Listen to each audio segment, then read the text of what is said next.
बच्चों।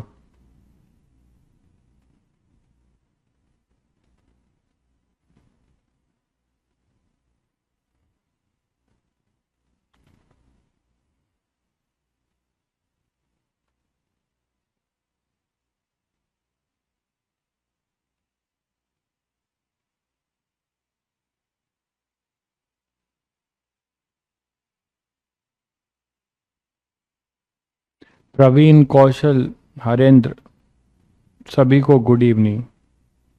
तियोन, good evening. Kushal, Shivam, Parminder, Bhaudeep, Raunik, सभी को गुड इवनिंग।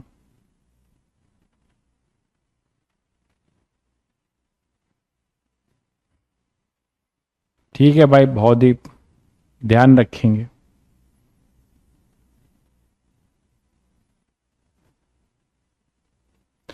चलिए, तुम लोग का जो टेस्ट होने वाला है, टेस्ट का सिलेबस बता दूं। टेस्ट का सिलेबस आपको बता दूं। टेस्ट के सिलेबस में अपना पूरा मैग्नेटिक फील्ड है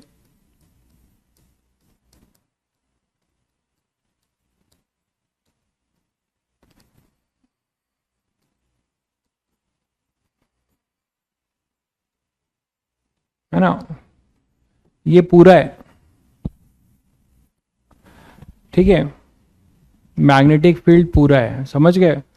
पूरा motion of charge particle in a magnetic field, current carrying, Biot Savart's law, magnetic moment, torque, ये सब है। नहीं, ईएमआई नहीं है, अभी जो टॉपिक चल रहा है वो नहीं है, और मैग्नेटिज्म भी नहीं है। मैग्नेटिज्म भी नहीं है। ठीक है, कॉमन टेस्ट पेपर रहता है। इलेक्ट्रोस्टैटिक कैपेसिटर भी नहीं है। ठीक है, कॉमन टेस्ट पेपर रहता है। तो स्टार बैच और इसका तो वहां भी शायद हुआ नहीं है मैग्नेटिक प्रॉपर्टी, इसीलिए अभी वो रोक रखा है। अभी केवल इतना ही है। चलिए आगे करते हैं। तो लास्ट टर्न पे तुम लोगों को होमवर्क दिया था, कितने बच्चों ने ट्राई किया? भूल तो नहीं गए? ये आपको मैंने देकर छोड़ा हुआ था होमवर्क, याद आ रहा है सभी बच्चों को?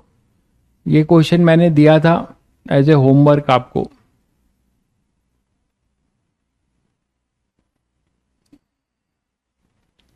ये एज ए होमवर्क आपको दिया था, याद करिए। ठीक है, तो इसी क्वेश्चन को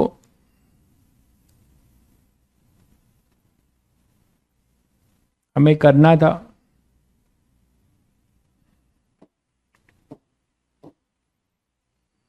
जिसमें मैंने आपको बताया था कि स्लाइडर है कहीं पर, ये अपना स्लाइडर है और ये मैग्नेटिक फील्ड है, सॉरी ये बैटरी से कनेक्टेड है। बैटरी का स्विच अभी ऑन था, याद होगा सभी को। कितने लोगों ने आंसर इसका निकाल लिया है?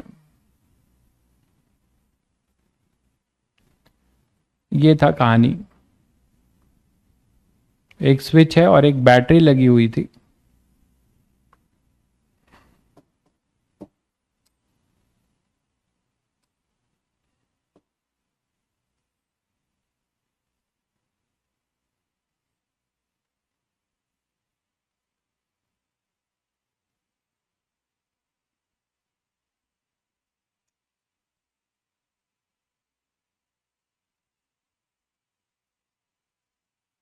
यही था, ये SW था। ये T इक्वल टू 0 पे बंद होता है। ये V वोल्ट की बैटरी थी। मैग्नेटिक फील्ड अपना इनवर्ड है। मैग्नेटिक फील्ड इसमें इनवर्ड है।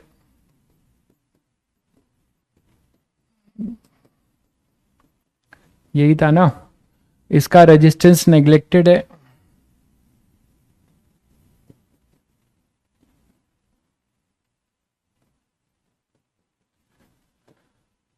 इसका मास M है, लेंथ L है, रेजिस्टेंस R है, और ये स्मूथ है। यूनिफॉर्म मैग्नेटिक फील्ड है। ठीक है, T इक्वल टू 0 पे स्विच को क्लोज कर सकते हैं। बहुत बढ़िया भाई, कौशल ने कर लिया है, बहुत बढ़िया, बहुत बढ़िया। तो यहां पे कहानी यही है कि at T equal to 0 switch is close. तो t इक्वल टू 0 पे स्विच क्लोज होगा तो देखो क्या होगा, कहानी अब थोड़ा ध्यान से समझिएगा। क्या होगा, t इक्वल टू 0 पे स्विच को क्लोज करोगे तो t इक्वल टू 0 पे अगर अपना स्विच क्लोज कर रहे हो तो ये कुछ ऐसा होगा, देखो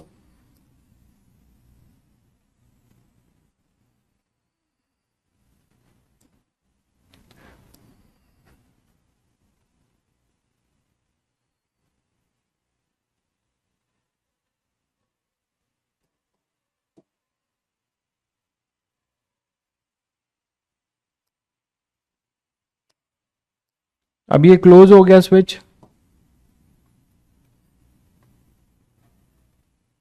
है ना, स्विच अपना क्लोज हो जाएगा। और जैसे ही स्विच क्लोज होगा आप लोग बताओ क्या होगा, यहां से करंट मूव करेगा।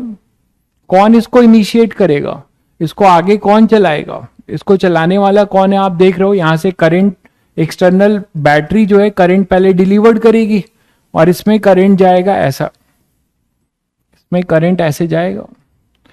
और ये जो इनिशियल करंट होगा बैटरी का करंट है ना, ये VB है, ये वैल्यू आपको VB है, VB कर लीजिए, चलिए V रहने दीजिए कोई दिक्कत नहीं है, उसको हम इंड्यूस EMF नाम दे देंगे, इसको आप V रहने दीजिए कोई दिक्कत नहीं है। तो ये V होगा, ठीक है, ये तो लिखा हुआ है। तो ये जो करंट आएगा इनिशियली जो बैटरी करंट भेजेगा है ना, उस करंट से क्या होगा, उस करंट से देखो ILB का फोर्स लगेगा। तो इनिशियल जो बैटरी ने करंट भेजा होगा उससे इस पे फोर्स लगेगा ILB का, इधर फोर्स लगेगा FB। मोशन कैसे इनिशिएट हो रहा है इसको समझना है, ठीक है, ये FB लगेगा और FB की वैल्यू इस समय क्या होगी, जो बैटरी का करंट होगा, है ना, बैटरी का करंट यही I है और यहां पे ILB लग जाएगा डायरेक्शन से।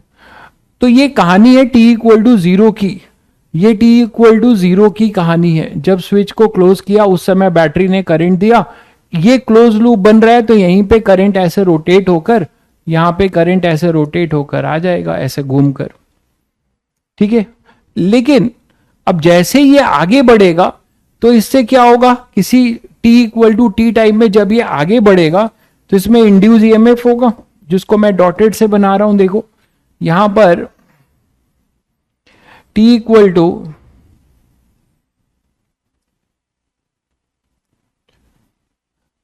टू जीरो में, यहां पे t इक्वल टू कुछ जनरल टाइम t में क्या होगा कि यहां पर ये फ्लक्स लिंकेज हो रहा होगा और क्या होगा, इंड्यूस EMF भी आएगा। नहीं, बार मैग्नेट भी नहीं आएगा, मैंने कहा आपको कि केवल मैग्नेटिज्म पार्ट छोड़ दीजिए, बाकी आपको बायट-सेवर्ट्स लॉ तक जहां से वहां पढ़ाया है वहां तक आएगा। तो अब यहां पर देखो क्या हो रहा होगा कि इधर तो बैटरी का करंट इधर आ रहा है I और इंड्यूस करंट इधर है, देखिएगा ध्यान से, यही चीज यहां समझने का है। बैटरी की टेंडेंसी इधर ही है, बैटरी का करंट इधर होगा, लेकिन इसमें इंड्यूस करंट लूप में ऐसा होगा, तो दो करंट होंगे भाई, यहां पर I इंड्यूस की टेंडेंसी ऐसी होगी और बैटरी का करंट ऐसा होगा, बैटरी कांस्टेंट करंट भेज रहा होगा तो बैटरी का करंट वैसे ही आ रहा होगा और I इंड्यूस आपका इस तरफ आएगा। क्यों, इसका रीजन सबको पता है कि फ्लक्स बढ़ रहा है, तो फ्लक्स बढ़ रहा है तो इस लूप में जो करंट होगा वो ऐसा होना चाहिए जो कि क्या करे, जो कि अपना क्या करे, बोलो, जो अपना एक्सटर्नल फ्लक्स को क्या करे, अपोज करे। तो यहां पर I इंड्यूस और ये I आपका अपोजिट होगा। तो इसका इफेक्टिव सर्किट डायग्राम बनाए तो आपको ज्यादा समझ में आएगा। इलेक्ट्रिकल सर्किट डायग्राम, इसका इक्विवेलेंट इलेक्ट्रिकल सर्किट डायग्राम सभी बच्चे बना सकते हैं। इस इंस्टेंट पे आप यही मानोगे कि इस समय इसके पास कोई वी एक्सेलरेशन होगा या कुछ, इस इंस्टेंट का जो वेलोसिटी है, इसको स्मॉल v रखते हैं, तो स्मॉल v जो है इसकी वेलोसिटी है। तो यहां पे एक BLV इंट्रोड्यूस होगा, बहुत बढ़िया, अपोजिंग होगा बिल्कुल। फोर्स अपोजिंग नहीं होगा भाई शोभित, फोर्स अपोजिंग नहीं होगा। फोर्स तो एक ही लगेगा, वो नेट करंट की डायरेक्शन डिसाइड करेगा। कंडक्टर पे एक ही फोर्स लगेगा और वो फोर्स जो है नेट करंट डिसाइड करेगा। तो नेट करंट जो है भाई रॉनिक, ये इंडिविजुअल कंडक्ट कराना ये सब मेरे बस में नहीं होता है, ये सब मैं केवल यहां पढ़ाने का काम करता हूं। तो कब टेस्ट कौन कैसे कराता है क्या नहीं, इस सब पे मैं सॉरी कुछ नहीं कर सकता। आपको जो प्रॉब्लम है आप बोल सकते हैं, ठीक है। आप कि आपका टेस्ट कंबाइंड होना चाहिए नहीं, सब आप वहां पे जो आपको ऐप में दिया होगा ना नंबर, वहां से आप बोलिएगा, मेरे से कुछ मतलब नहीं है, मैं बस यहां पढ़ाने का काम करता हूं,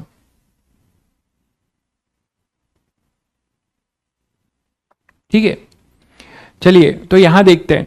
तो यहां पर अपने पास जो है क्या हो जाएगा कि ध्यान से इसका इलेक्ट्रिकल सर्किट डायग्राम देखो।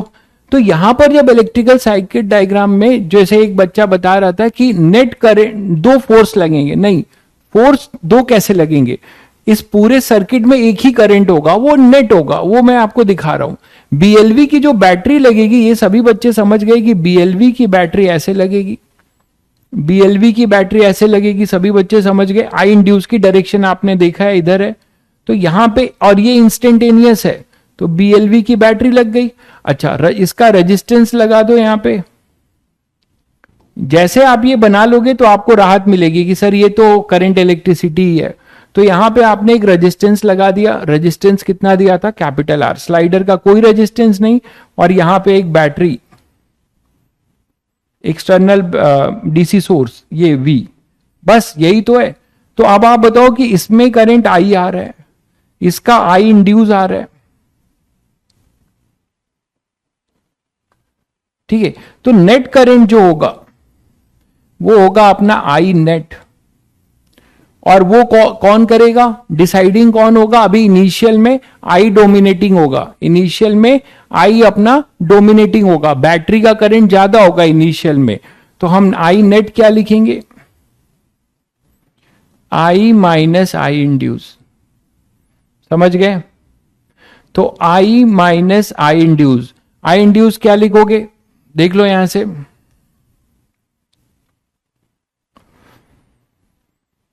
तो यहां पे आप आई नेट लेके केवीएल लगा दो, बेटर है कि आप केवीएल लगा दो, आई नेट के लिए केवीएल लगा दो, आपको आई नेट मिल जाएगा। आई नेट कितना हो जाएगा, V minus B L V, I net कितना हो जाएगा, केवीएल लगाओ तो V माइनस बी एल, ये छोटा V है, इसमें कंफ्यूज मत होना, ये बड़ा B पोटेंशियल है, ये छोटा B कंडक्टर का वेलोसिटी है t equal to T time में, तो बी एल वी अपॉन में नेट रेजिस्टेंस आर। ये सभी बच्चों को समझ में आया, ये सबको समझ में आ गया भाई।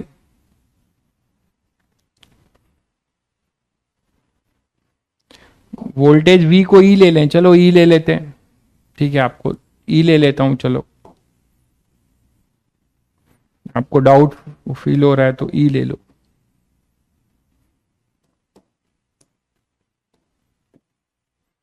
अब ठीक है, तो यहां पर ये आ जाएगा E minus B L V upon में R, ठीक है। अब आप यहां से क्या कर सकते हो, अब आप जो है यहां का एक्सेलरेशन देख लो, नेट ये आई है, ये आई इंड्यूस है, नेट आपने इधर लिया है आई की डायरेक्शन में, है ना, आई की डायरेक्शन में ये अपना आई नेट लिया है, ये है अपना आई नेट। तो अपना एक्सेलरेशन कितना होगा देखो, इधर करोगे तो इधर ही फोर्स भी लगेगा, तो एक्सेलरेटेड मोशन करेगा ये, ठीक है, एक्सेलरेटेड मोशन करेगा, तो इसका फोर्स लिख लो, एक्सेलरेशन लिख लो। नेक्स्ट स्लाइड में चलते हैं।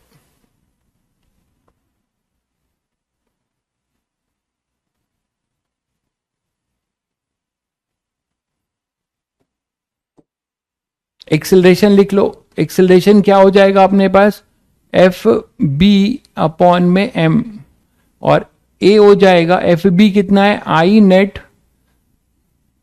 एल बी अपॉन में एम। आई नेट आपने निकाला है अभी, आई नेट कितना है, E minus B L V by R, E minus B L V by R. तो एक्सेलरेशन आ गया B L E by M R minus B square L square M R into V. अब देखो उसी type का integration आ गया, v minus I induce होगा। कहां पर v माइनस आई इंड्यूस कह रहे हो?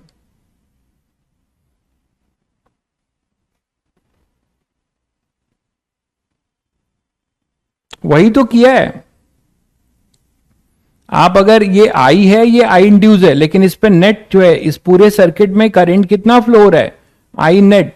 तो आप केवीएल लगाओ तो माइनस से प्लस ई, फिर यहां पे जो करंट आप लेंगे ना आई लेंगे ना आई इंड्यूस, आई नेट लेंगे, तो minus I net into R. और ये प्लस से माइनस भी कर रहे हो तो minus B L V equal to 0। अच्छा ये प्लस आएगा क्या? नहीं, सही तो है। तो फिर ये इधर जाके यही तो आएगा। सही है भाई, सही है। ठीक है, तो अब आपका डिफरेंशियल इक्वेशन बन गया है। वेरिएबल सेपरेट कर लीजिए।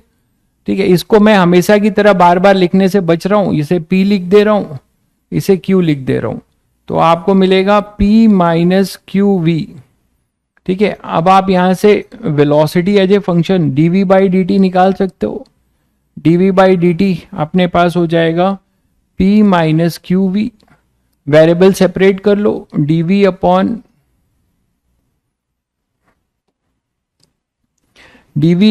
P minus Q V equal to D T. इसे आप इंटीग्रेट करो t इक्वल टू 0 पे। t इक्वल टू 0 पे स्लाइडर रेस्ट पर था। t इक्वल टू 0 पे स्लाइडर अपना रेस्ट पर था। t इक्वल टू t पे वेलोसिटी v थी।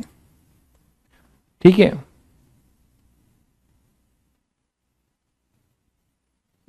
बोलो भाई रौनिक क्या दिक्कत है?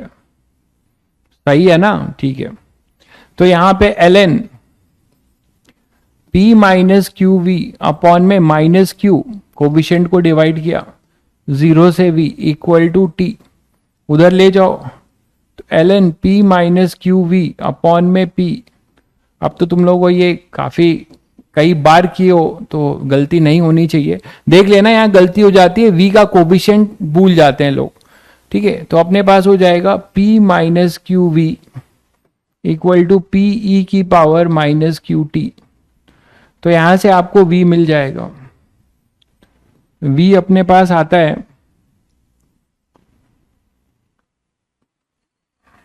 इसको इधर ले आओ, फिर p कॉमन ले लो तो p by Q 1 minus E की पावर माइनस क्यू टी। ठीक है, अब आप p और q की वैल्यू यहां पुट कर दो तो v अपने पास हो जाएगा p बाई क्यू करोगे तो B L E by M R, B L E by M R divided by मतलब M R upon B square L square 1 minus E की power minus B square L square M R T. तो velocity देख लो अब आप क्या आएगा।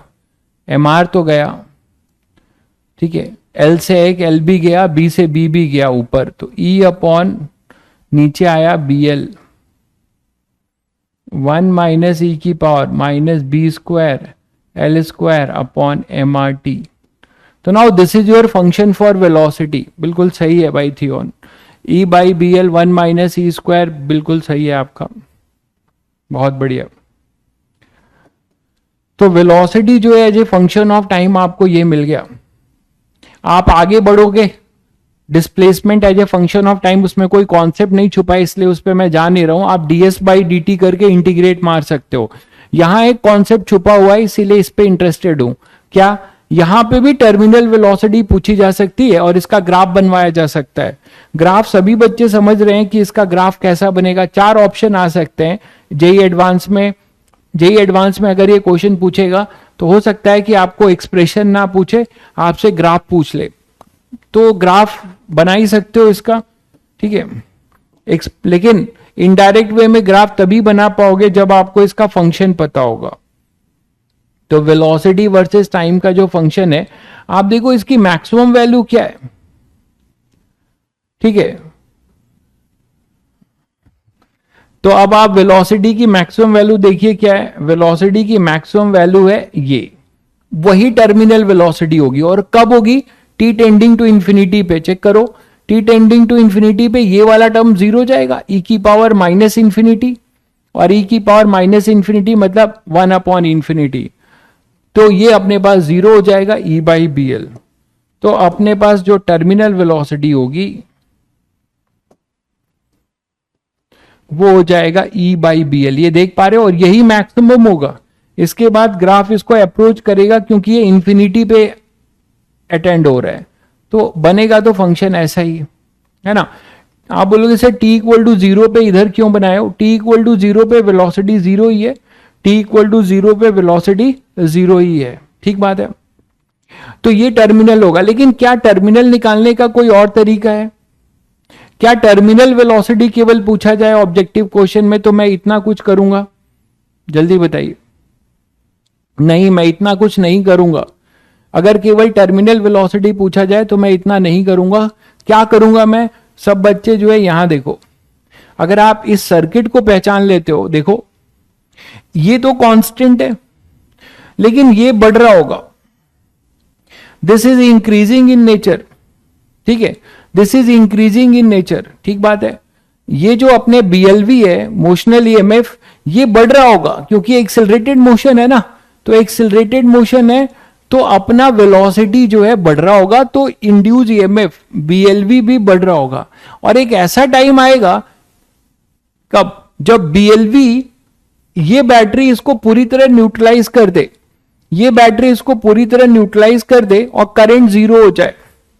बहुत बढ़िया भाई, बहुत बढ़िया, करंट जीरो हो जाए, करंट मतलब आई नेट, ये आई नेट जीरो हो जाए। जैसे ही आई नेट जीरो होगा इसका मतलब E minus B L V by R zero होगा।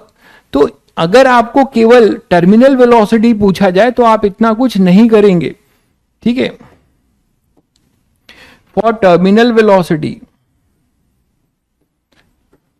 एक तो ये तरीका है कि यहां पे निकालो और टी टेंडिंग टू इंफिनिटी करो। दूसरा तरीका है for terminal velocity acceleration zero का मतलब, देखिए आप जो बोल रहे हैं एक्सेलरेशन जीरो मतलब उस पर कोई फोर्स ना लगे, और फोर्स ना लगे मतलब स्लाइडर में कोई नेट करंट ना हो, और स्लाइडर में नेट करंट ना हो इसका मतलब दोनों की बैटरी बराबर हो, मतलब सीधे सीधे आप बोल सकते हो E is equal to B L, और यहां पे जो V होगा वो VT होगा। तो VT आपको एक लाइन में ओरली आप सवाल करोगे E बाई बी एल, ठीक है। I जो है I नेट अपना जीरो होगा फॉर टर्मिनल वेलोसिटी, और तभी आप बोल रहे हैं कि एक्सेलरेशन भी जीरो होगा। बिल्कुल, I अगर नहीं होगा तो उसमें कोई फोर्स नहीं लगेगा, जो भी वेलोसिटी वो स्लाइडर अटेंड करेगा उसी वेलोसिटी से वो मूव करेगा। आई थिंक सभी बच्चों को क्लियर है। चलिए इसी में एक केस और लेते हैं कि मान लीजिए अपने पास ये जो स्लाइडर है,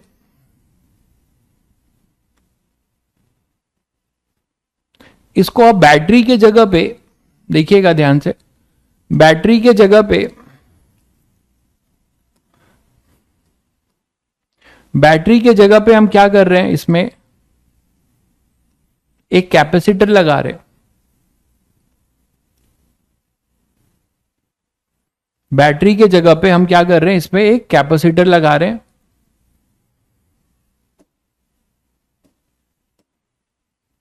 यहां पे अब मैं बैटरी के जगह पे एक क्या कर रहा हूं, कैपेसिटर लगा रहा हूं।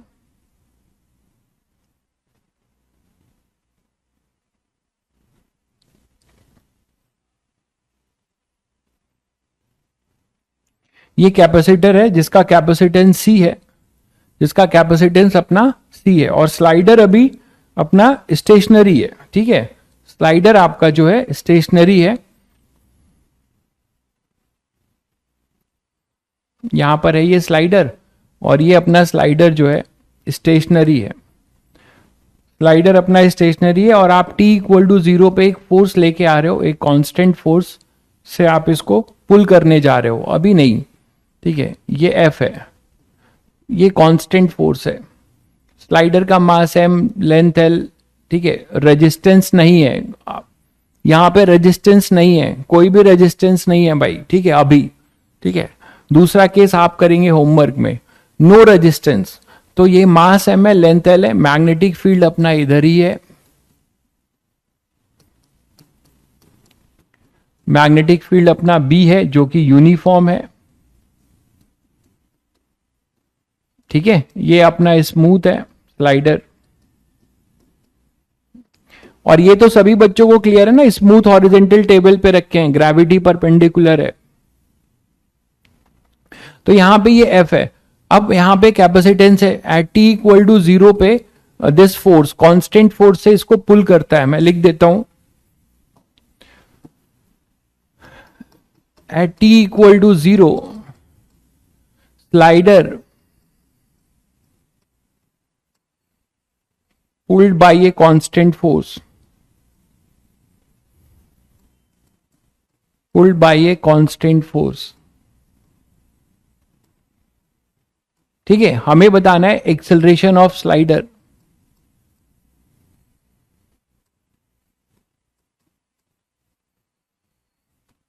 स्लाइडर का हम एक्सेलरेशन चाहते हैं,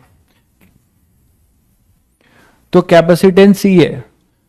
नहीं भाई, ये क्वेश्चन कैपेसिटर नहीं पढ़ा तो काम नहीं हो सकता, इसमें जरूरत होगा कैपेसिटेंस दिया है। एक बात और दिया है कि at T equal to 0 this is uncharge, यहां पे कोई भी चार्ज नहीं है अभी, ठीक है। ये टी इक्वल टू 0 पे क्यू यहां पे 0 है, कोई चार्ज नहीं है, ठीक है। अब आप इसको क्या करते हो, खींचना शुरू करते हो। अब आपको बताना है, जरा थोड़ा सा सोचो तो आपको खुद भी अच्छा लगेगा, देखें कितने लोग सोच पाते हैं, ट्राई मारिए जरा।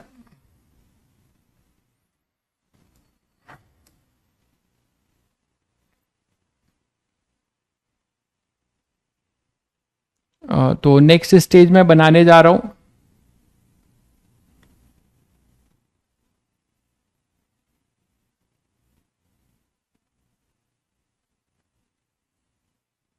तो नेक्स्ट स्टेज में क्या होगा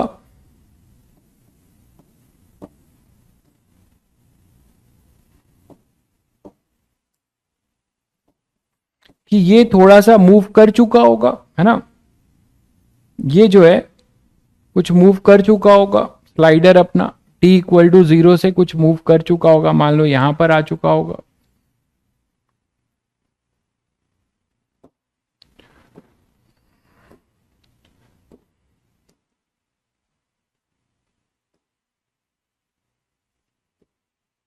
तो स्लाइडर यहां पे आ चुका होगा।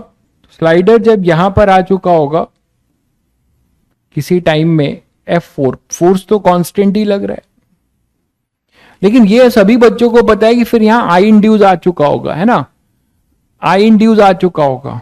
आई इंड्यूस की वैल्यू क्या होगी, आई इंड्यूस की वैल्यू देखो, फ्लक्स इंक्रीज कर रहा है तो आई इंड्यूस बढ़ेगा, फ्लक्स इंक्रीज कर रहा है, देखो फ्लक्स इंक्रीज, यहां से इधर जा रहा है, एरिया इंक्रीज कर रहा है, तो फ्लक्स जब इंक्रीज कर रहा है तो आई इंड्यूस अपना ऐसा होगा जो एक्सटर्नल फ्लक्स को क्या करेगा, अपोज करेगा। एक्सटर्नल फ्लक्स को जब अपोज करेगा तो यहां पे आई इंड्यूस की डायरेक्शन कुछ ऐसी होगी भाई, आई इंड्यूस की डायरेक्शन सभी बच्चे गेस कर पा रहे हैं, ठीक है। तो आई इंड्यूस ऐसा होगा, और इस आई इंड्यूस की वजह से एक मैग्नेटिक फोर्स भी लगने लगेगा, एक मैग्नेटिक फोर्स लगेगा, और वो किधर लगेगा, इस तरफ। मैग्नेटिक फोर्स जो आपका लगेगा वो किधर लगेगा, इस तरफ, एफ बी, बोलो, है ना। ये अपने आई एल बी है, इस तरफ मैग्नेटिक फोर्स भी लगेगा, और यहां पे चार्जिंग शुरू हो चुकी है, यहां पे चार्ज आ रहा होगा, तो प्लस क्यू और ये माइनस क्यू, कैपेसिटेंस इसका सी है। लेकिन इंटरेस्टिंग बात क्या है कि अगर आप इसका इक्विवेलेंट सर्किट डायग्राम बनाते हो, इसका इक्विवेलेंट सर्किट डायग्राम बनाते हो किसी भी इंस्टेंट पे,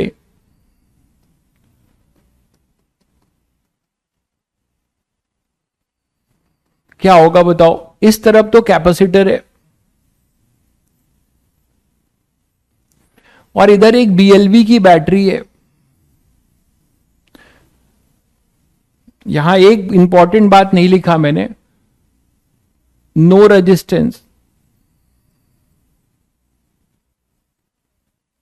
कोई रेजिस्टेंस नहीं है, कोई रेजिस्टेंस नहीं है। ठीक है, तो यहां पर अपना जो BLV होगा,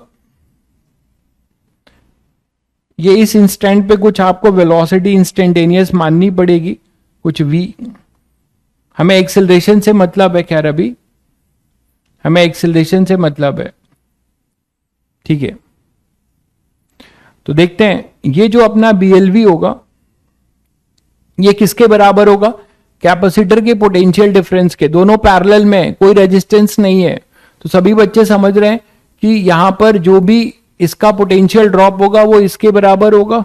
ठीक है, तो VC is equal to BLV, और VC क्या होगा, Q by C, Q equal to CV, तो VC हो जाएगा Q बाई C। इतना ही जरूरत है कैपेसिटर का नॉलेज, तो Q हो जाएगा यहां पर BCLV, Q आ जाएगा BCLV। आप देख रहे हैं कि जो अपना चार्ज है वो वेलोसिटी का फंक्शन होगा। ठीक है, तो यहां पर अपने पास क्या हो जाता कि Q जो है BCLV है। ठीक है, तो Q जैसे जैसे अपनी वेलोसिटी चेंज होगी, यहां पे बैटरी वेरिएबल EMF की लगेगी, और यहां पे चार्ज भी हर टाइम पे अलग अलग आएगा, ये मानते हो। चलो, तो यहां पर I क्या लिखोगे, इसको दोनों साइड डिफरेंशिएट करो, तो dQ बाई dt वो होगा BCL, ये तो कांस्टेंट है, ये हो जाएगा dV बाई dt। तो यहां पे जो I इंड्यूस है, dQ by dt is basically vote I induce. I induce की वैल्यू क्या है, जिस रेट से ये dQ बाई dt के बराबर ही है, जैसे चार्जिंग हो रही है, जिस रेट से कैपेसिटर की चार्जिंग हो रही है वही अपना dQ by dt, that is I induce है। तो यहां से आप बोल सकते हो कि this is your I induce. तो I इंड्यूस की वैल्यू आपने इस तरीके से निकाली। कोई बच्चा अगर सोचेगा कि सर EMF अपॉन R करें तो फंस जाएगा।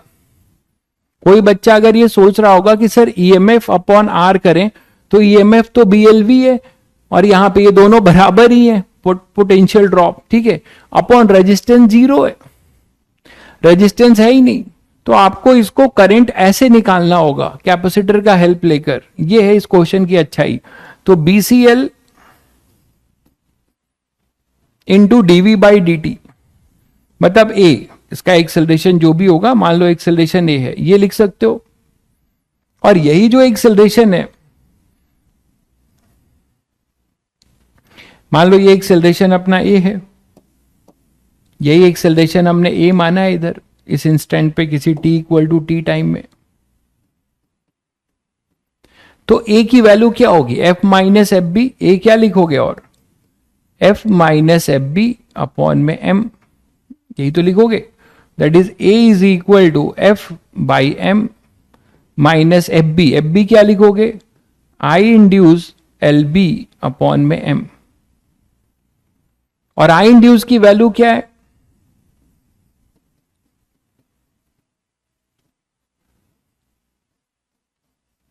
I इंड्यूस की वैल्यू है BCL इंटू A। इसको इधर लेते आओ, A इधर आ जाए, क्या आएगा 1, ये इधर A के साथ ले आओ, तो plus B square L square C by M is equal to F by M। तो M से अगर आप एलसीएम लेते हो तो M कट जाएगा, तो A क्या आएगा, F अपॉन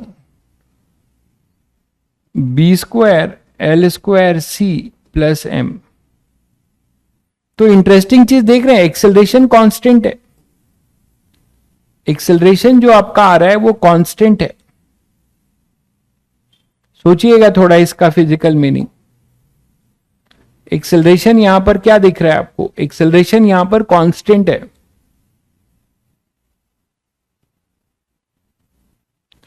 क्या कह रहे हो, ये एफ बी का नहीं होगा, क्या एफ बी का, एफ बी का क्यों होगा, एक्सेलरेशन मैंने देखिए क्या लिखा है, एफ माइनस एफ बी लिखा तो है। इस स्लाइडर पे नेट फोर्स दो लग रहे हैं, एफ इधर एफ बी, तो F minus F B by M net force यही है। और एफ बी में क्या होगा, एफ बी किसके बराबर होगा, आई इंड्यूस एल बी के। भाई एफ बी क्या लिखते हो, आई एल बी, तो सही तो है। नहीं, एक्सेलरेशन जो है, फिर वही गलती करो, एक्सेलरेशन एक बॉडी का एक फोर्स का कैसे होगा, दो फोर्स लगेगा तो एक्सेलरेशन रिजल्टेंट फोर्स का होता है भाई, तो बहुत बेसिक बात है। ठीक है, नहीं ठीक है, आप जो वंस बोल रहे हो कि फोर्स कांस्टेंट है इसीलिए एक्सेलरेशन कांस्टेंट है, फोर्स कहां कांस्टेंट रह गया, देखो जरा, आई इंड्यूस नेट फोर्स तो एफ माइनस एफ बी है, और आई इंड्यूस जो अपने पास है वो है बीसीएल बाई ए। ठीक है, तो आई इंड्यूस में एक्सेलरेशन कांस्टेंट है, तब आई इंड्यूस कांस्टेंट है, इसका मतलब कांस्टेंट करंट फ्लो कर रहा है। क्लियर है, तो यहां से आप ये बता सकते हो, ये क्वेश्चन आपने कर लिया। नेक्स्ट मान लीजिए, अब इस टाइप के क्वेश्चंस तो बहुत आसानी से कर लोगे सब लोग, कि एक क्वेश्चन और लेते हैं थोड़ा अलग टाइप का। दो स्लाइडर है मान लो,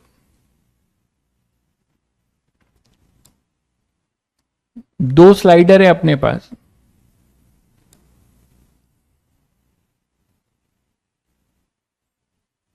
और दो, तो स्लाइडर भी दो है,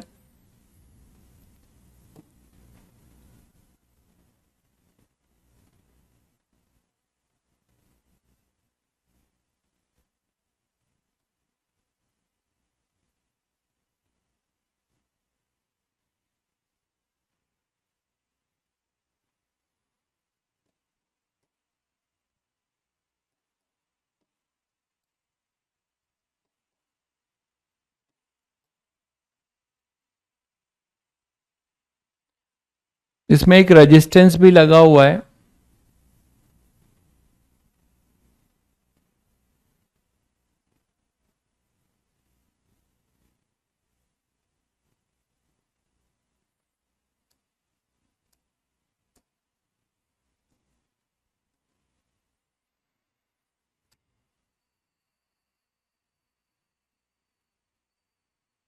मतलब रेजिस्टेंस बीच में है एक्चुअली, मैं उसको दिखाना चाह रहा हूं।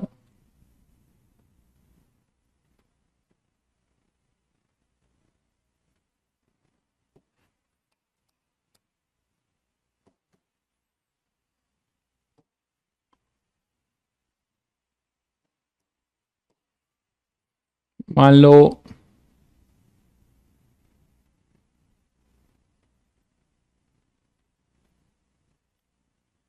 कुछ ऐसा है, देखो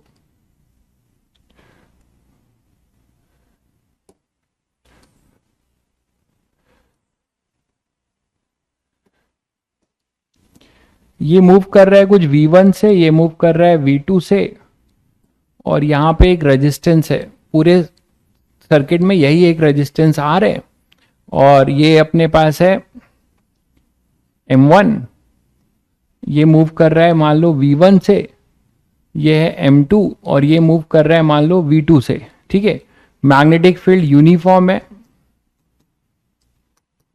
इनवर्ड है, रेजिस्टेंस टोटल यही है, मैग्नेटिक फील्ड यहां पे B है।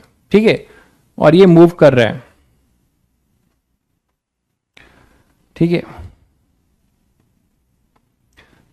अरे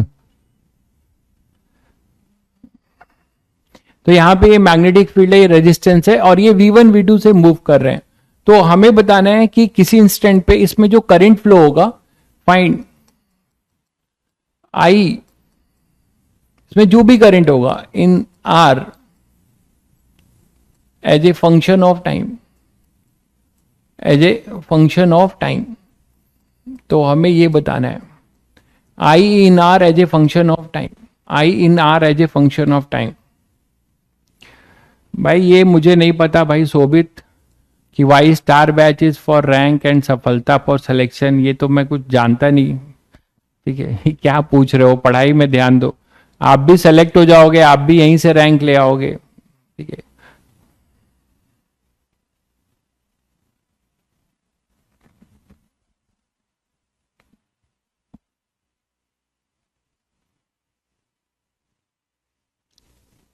चलिए, तो find I in R as a function of time, और ये स्लाइडर मूव कर रहा है और सब कुछ स्मूथ है, फ्रिक्शन नहीं है, नो फ्रिक्शन, ठीक है। लेंथ एल है, देख ही रहे हो, लेंथ दोनों का तो एल ही लेना पड़ेगा, है ना, लेंथ दोनों का एल है, लेंथ दोनों का एल है, L1 L2 नहीं है। हाँ, V1 V2 आपकी जो वेलोसिटी है वो कांस्टेंट वेलोसिटी है, इनिशियल नहीं, या आप इनिशियल V1 V2, अच्छा आप ये कह रहे हैं कि V1 V2 का क्या करें। हाँ, V1 V2 को आप इनिशियल t इक्वल टू 0 पे ले सकते हैं, V1 and V2 velocity at, velocities लिख लीजिए एट t इक्वल टू 0।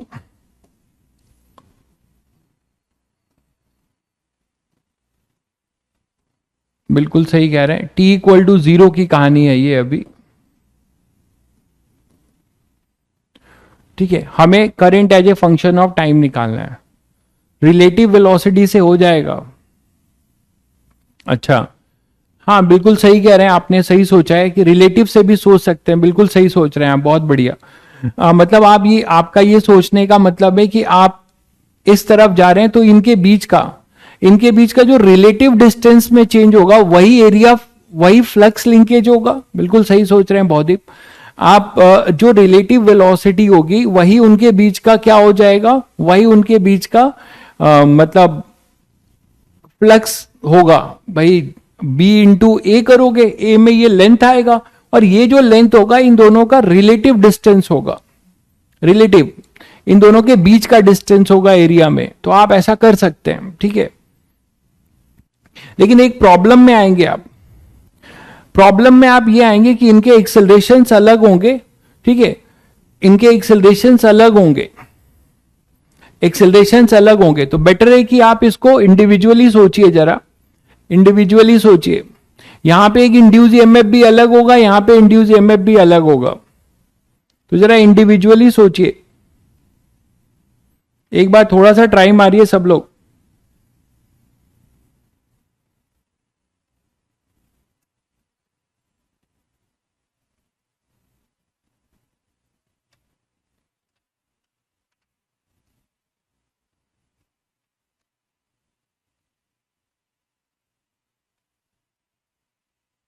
अच्छा, आपकी ये दुविधा दूर किए दे रहे हैं, वेलोसिटी हटा दे रहे हैं, कांस्टेंट फोर्स दिए दे रहे हैं। चलिए क्वेश्चन ऐसा कर लीजिए, कांस्टेंट फोर्स है, अब ये t इक्वल टू 0 भी हटा दीजिए, थोड़ा सा चेंज कर दिया है, ठीक है। वो तो क्वेश्चन आप कर लोगे, बिल्कुल सही है बहुदीप, आपके लिए ही क्वेश्चन चेंज कर दिया आप। मान लीजिए फोर्स लगा दिया, अब क्या करोगे। V1 V2 तो सही है, आपने क्या किया, इनिशियली V1 प्लस V2 देके वो कर लोगे सिंगल स्लाइडर मान के, ऐसा किया है हमने। अब मैंने चेंज कर दिया क्वेश्चन, अब क्या करोगे। ये कांस्टेंट फोर्स है ना, ये दोनों अपने कांस्टेंट फोर्स से पुल हो रहे हैं,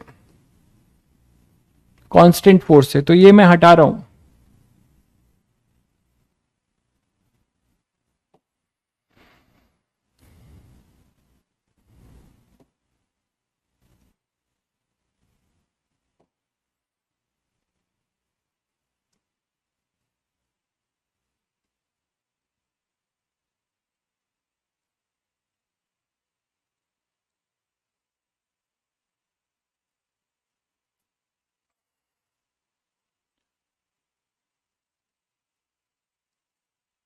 अब करिएगा,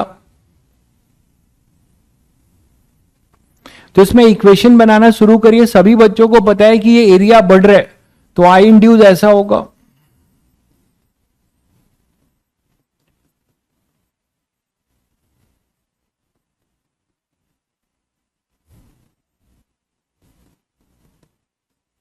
आई इंड्यूस ऐसा होगा, ठीक है। और आई इंड्यूस ऐसा होगा तो किसी इंस्टेंट पे जो फोर्स लगेगा, वो फोर्स आप बता सकते हो कि इसमें जो फोर्स लग रहा होगा आई इंड्यूस के वजह से, आई एल क्रॉस भी इधर लगेगा और इसका आई एल क्रॉस भी इधर लगेगा। तो यहां पर आएगा अपने पास, और इसका इस तरफ आएगा ILB। तो यहां पर अपने पास आएगा FB, और ये FB इसका इधर आएगा। बोलो, बट द प्रॉब्लम इज कि दोनों के मासेस अलग अलग दिए मैंने, M1 M2, तो एक्सेलरेशन अलग अलग होगा। इसका एक्सेलरेशन A1 होगा, इसका एक्सेलरेशन इधर A1 होगा, और इसका एक्सेलरेशन इधर A2 होगा। तो एक्सेलरेशन अलग अलग होंगे, मासेस अलग कर दिया है मैंने। तो ये अपना A2 मान लीजिए, ये A1। तो इनकी इक्वेशन तो लिख सकते हैं, है ना। एक को स्टॉप करके दूसरी तरफ 2F कर देंगे। ये किसने बताया? ये क्या बोल रहे हो, इससे क्या हो जाएगा? ये नहीं कर सकते, ये आप नहीं कर सकते, क्योंकि यहां पर F माइनस FB होगा यहां पे, ठीक है। तो ये आप नहीं कर सकते। एक्सेलरेशन को रिलेटिव ले सकते हैं, ठीक है, वेलोसिटी को ले सकते हैं, फोर्स को रिलेटिव का क्या लॉजिक है। तो यहां पर अपने पास क्या करेंगे बताइए? पहले के लिए फॉर स्लाइडर 1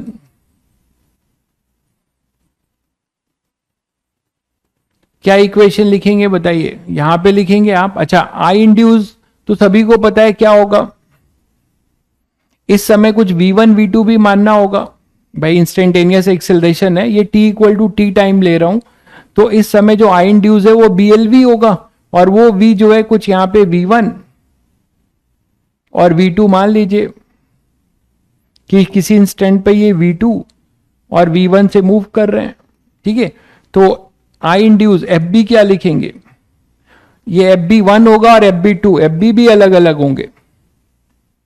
जब वेलोसिटी अलग होगी तो ILB में, आई इंड्यूस में BLV करोगे तो वेलोसिटी अलग अलग होगी। तो यहां पे भी तुम्हें करेक्ट करना पड़ेगा, FB1 होगा, ये FB2 होगा। तो FB1 क्या लिखेंगे? FB1 लिखेंगे BL, तो वही है BL और V1, ठीक है। FB1 होगा BL V1, BLV। अच्छा, ये तो अभी अपॉन में R, ये आई इंड्यूस हुआ। आई, पहले आई इंड्यूस लिख लो तो कंफ्यूज हो गए।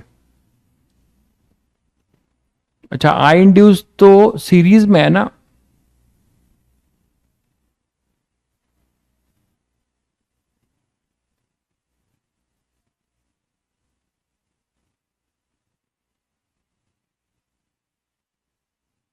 B² L² V/R। आई इंड्यूस तो सेम होना चाहिए भाई, आई इंड्यूस तो सेम होगा ना, आई इंड्यूस तो सेम होगा ना भाई। आई इंड्यूस तो यही दिक्कत आ रही है कि यहां पर अपने पास है और यहां पे, तो आई इंड्यूस तो सेम होना चाहिए।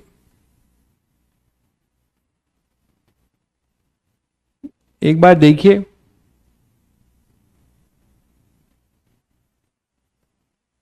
एक बार सोचिएगा, आई इंड्यूस के लिए सोचिएगा।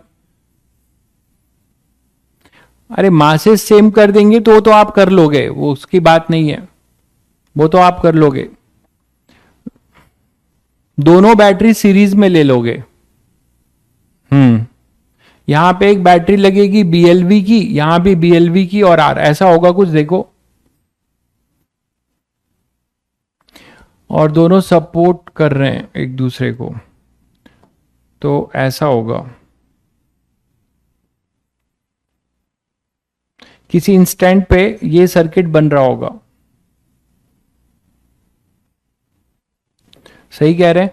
तो यहां पर अपने पास किसी इंस्टेंट पे ये लिख रहे हैं आप BLV2, ये लिख रहे हैं BLV1, और ये लिख रहे हैं आप I इंड्यूस, और ये लिख रहे हैं R। तो I इंड्यूस तो लिखा जा सकता है, दोनों सपोर्ट कर रहे हैं। तो BL V1 प्लस V2, जो आप रिलेटिव से बोल रहे थे वही कर सकते हैं, BL V1 plus V2 upon में R, ये लिख सकते हैं। बहुत बढ़िया भाई रौनिक, बहुत बढ़िया। तो BL by R V1 plus V2 ये लिख सकते हैं, बिल्कुल आप ये लिख सकते हैं, ठीक है।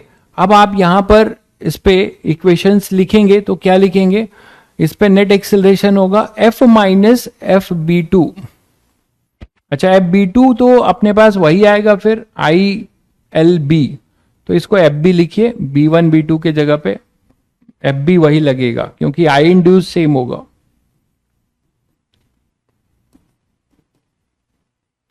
तो यहां पर आप लिख रहे हैं एफ माइनस एफ बी, मास की वजह से। आप बोलोगे सर फिर एक्सेलरेशन अलग अलग क्यों लिया है? मास की वजह से एक्सेलरेशन अलग लिया है, दोनों स्लाइडर पे सेम फोर्स लगेगा, मास की वजह से एक्सेलरेशन अलग हो जाएगा। तो इसके लिए लिख रहा हूं फॉर स्लाइडर वन, तो फॉर स्लाइडर वन क्या लिखेंगे? F minus F B is equal to M one A one, यही बात है। तो F minus F B, F minus F B क्या लिख सकते हो? एफ बी अपने पास हो जाएगा इसका I induced L into B is equal to M one A one. A one को लिख सकते हो D V one by D T, ठीक है। और इसी तरीके से एफ माइनस आई इंड्यूस की वैल्यू अगर पुट करते हो तो आएगा B square L square by R V one plus V two is equal to M one D V one by D T. और इसी तरह फॉर स्लाइडर टू क्या आएगा?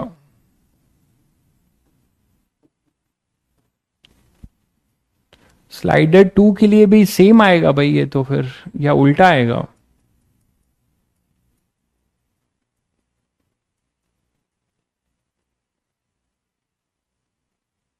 स्लाइडर टू के लिए भी तो यही आ रहा है, F minus this equal to M two D V two by D T.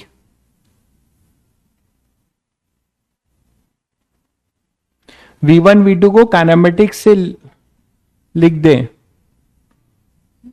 हाँ नेट फोर्स तो हमें पता है, तो वी वन वी टू को आप कह रहे हो काइनेमेटिक्स से लिख सकते हैं। एक्सेलरेशन हमें पता है, ये रहा एक्सेलरेशन, एक्सेलरेशन कांस्टेंट है। एक्सेलरेशन कांस्टेंट नहीं है ना, वी वन वी टू तो बदल रहा होगा, तो कैसे लिख सकते हैं काइनेमेटिक्स से? काइनेमेटिक्स से कैसे लिख सकते हैं? काइनेमेटिक्स से नहीं लिख सकते भाई, एक बार सोचिए जरा, सभी लोग सोचिए एक बार इसमें। अब थोड़ा सा क्या किया जाए, क्वेश्चन तो सही लग रहा है। दोनों का नेट फोर्स सेम आ रहा है, हाँ दोनों का नेट फोर्स सेम आ रहा है, बिल्कुल सही कह रहे हो, लेकिन वो एक्सेलरेशन मास की वजह से एक्सेलरेशन बदल रहा है, ये प्रॉब्लम है, मास की वजह से एक्सेलरेशन बदल रहा है।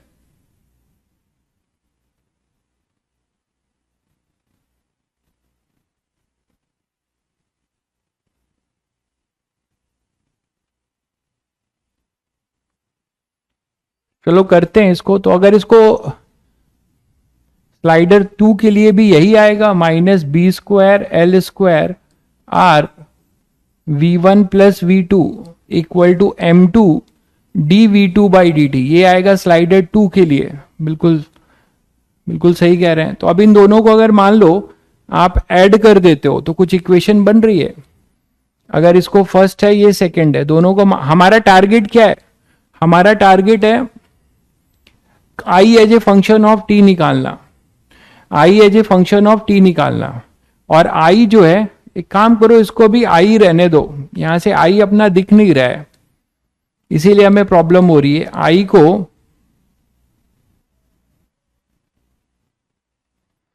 अच्छा यहां पे देखो आप लोगों को प्रॉब्लम क्यों हो रही है, क्योंकि यहां आई नहीं दिख रहा है, हमें आई का फंक्शन बनाना है भाई। तो रुको पहले ऐड करते हैं, adding first and second.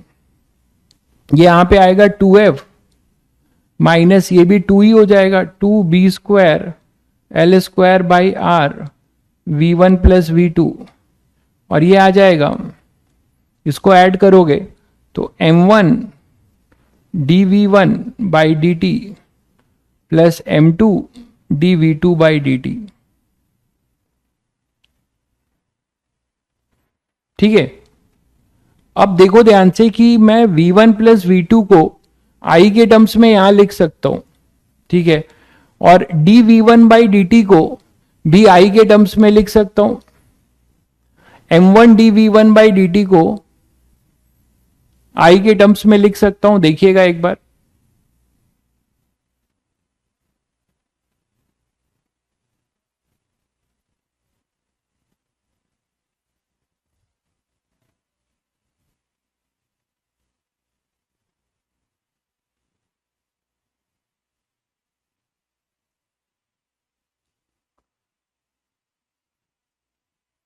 dv1/v2 को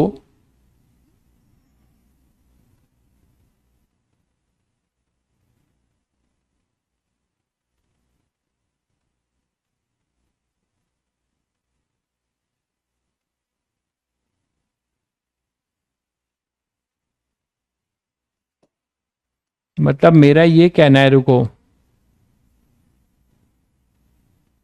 इसी से होगा, आपको आई निकालना पड़ेगा इसमें, और कोई बात नहीं है। मैं कह रहा हूं कि यहां से dv1/dt में क्या लिख रहा हूं, वो मैं लिख रहा हूं f minus I induce bl upon में m1, ये लिख रहा हूं।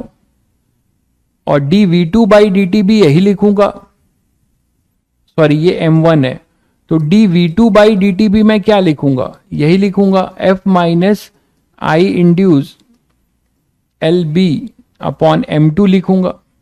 तो मैं कह रहा हूं इन दोनों को ऐड कर दूं, इन दोनों को अगर मैं ऐड करता हूं तो d/dt dv1/dt plus dv2/dt is equal to f, ये लिख सकता हूं 1/m1 plus 1/m2। Differential equation बनाना है ना, तो यहां से अपने पास क्या हो जाएगा, माइनस आई इंड्यूस BL, ये हो जाएगा 1/m1 प्लस 1/m2, ये भी कॉमन आ जाएगा। ये दोनों को क्या किया, फर्स्ट प्लस सेकेंड कर दिया, ऐड कर दिया। आप देखो, आप तो क्लियर है सभी बच्चों को।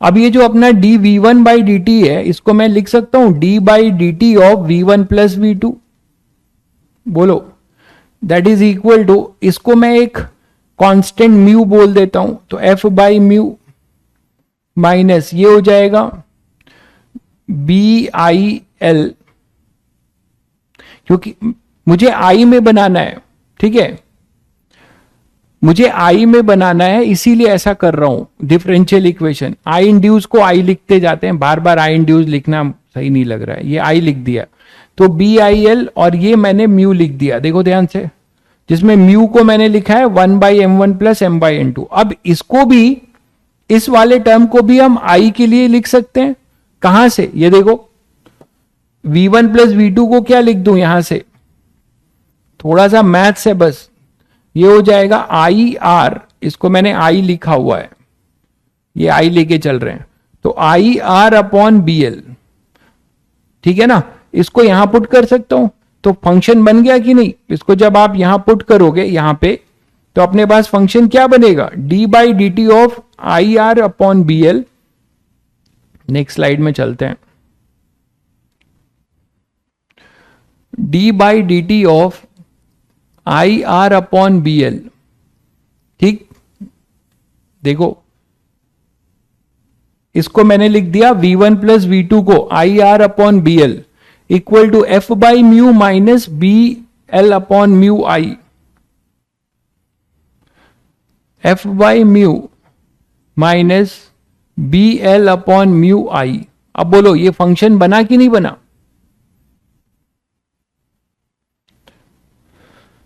f इंटू म्यू होगा,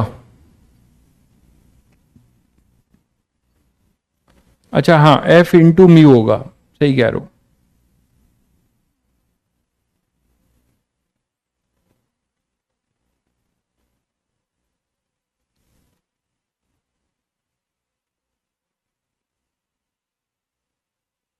f इंटू म्यू होगा, तो ये भी म्यू f इंटू में जाएगा। इसको सॉल्व करोगे तो m1 प्लस, नहीं ठीक है भाई, ठीक है, इसी को आप इस पूरे को सॉल्व करोगे तो क्या आएगा, m1 plus m2 upon m1 m2, है ना, m1 plus m2 upon m1 m2, इसको मैंने क्या माना है, म्यू माना है। इसको आपने म्यू अगर माना है,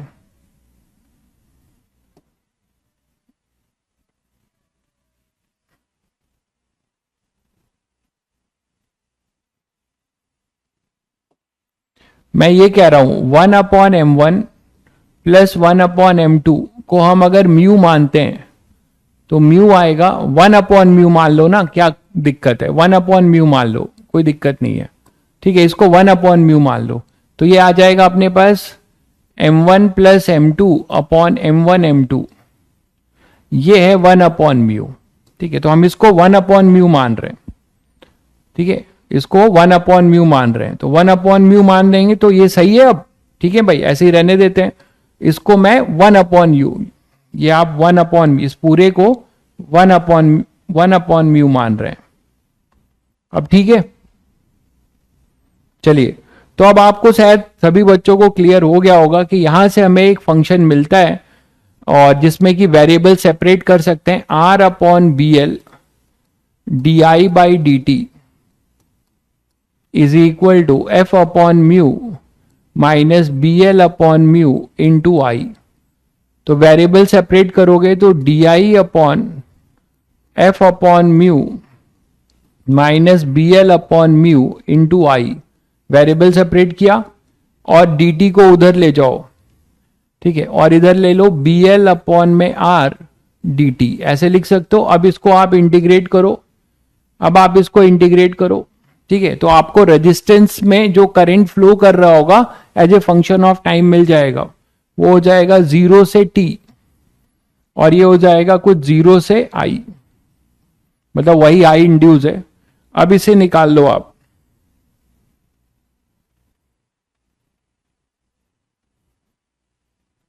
तो ये आ जाएगा अपने पास ln f/म्यू माइनस bl/म्यू, बहुत जहर क्वेश्चन बन गया ये, देखे धोखे में, f/म्यू माइनस bl/म्यू इंटू आई। पहले v1 v2 लिया था तो वो नॉर्मल क्वेश्चन था, तो f/म्यू माइनस bl/म्यू अपॉन आई, अपॉन कोफिशिएंट से भी डिवाइड करोगे तो माइनस bl/म्यू, और इसको अगर आप 0 से i, यह आ जाएगा bl/r/t, इसको इधर लेते जाओ तो फाइनली हमारे पास आता है, अब तो मैथ्स है, अब क्यों डर रहे हो, तो ln a/b, तो ln f/म्यू पहला अपर लिमिट माइनस bl/म्यू इंटू आई, अपॉन में लोअर लिमिट होगा 0 करोगे तो f/म्यू is equal to minus b² l² upon mu R T. अब इसको इधर ले आओ, e की पावर में ले जाओ, तो फाइनली हमारे पास क्या आ जाएगा, bl/म्यू आई इक्वल टू, इसको इधर लिखोगे तो e की पावर आएगा और f/म्यू कॉमन ले रहा हूं तो 1 माइनस e की पावर,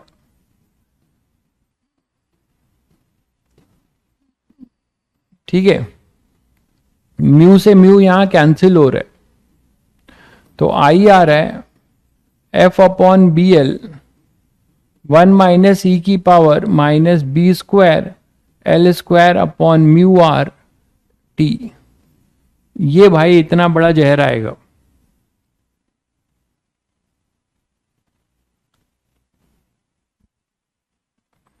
ठीक है। तो अब आप सभी बच्चों को क्लियर हो रहा है कि ये जो म्यू है इसको मत भूलिएगा, आप लोग पढ़ चुके हो या आगे पढ़ोगे, मैकेनिक्स में काफी पढ़ते हैं इसको। हम लोगों ने 1/म्यू को लिया था 1/m1 प्लस 1/m2, तो म्यू जो हो जाएगा वो हो जाएगा m1 m2 upon m1 plus m2। ये रिड्यूस मास है, बहुत बच्चे जानते होंगे, बहुत बार 11th में पढ़े होंगे, बड़ा फेमस है मैकेनिक्स में, कई जगह पे शॉर्ट ट्रिक की तरह काम करता है, ये रिड्यूस मास की तरह हम बोल सकते हैं इसको।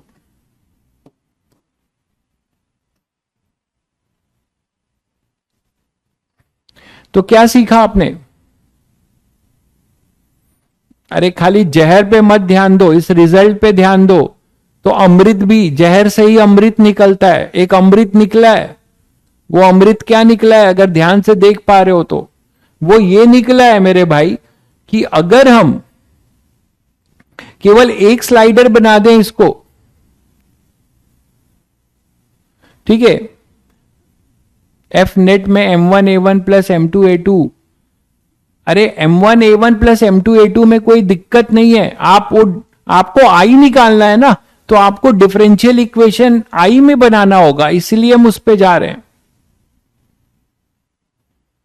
मैं आपसे यह कहना चाहता हूं कि अगर आप यहां पे ध्यान से देखिए तो इस दो स्लाइडर के जगह पे आप एक स्लाइडर बना सकते हो, दो स्लाइडर के जगह पे एक स्लाइडर मान सकते हो, और इसको उसी तरीके से F4 से पुल कर सकते हो।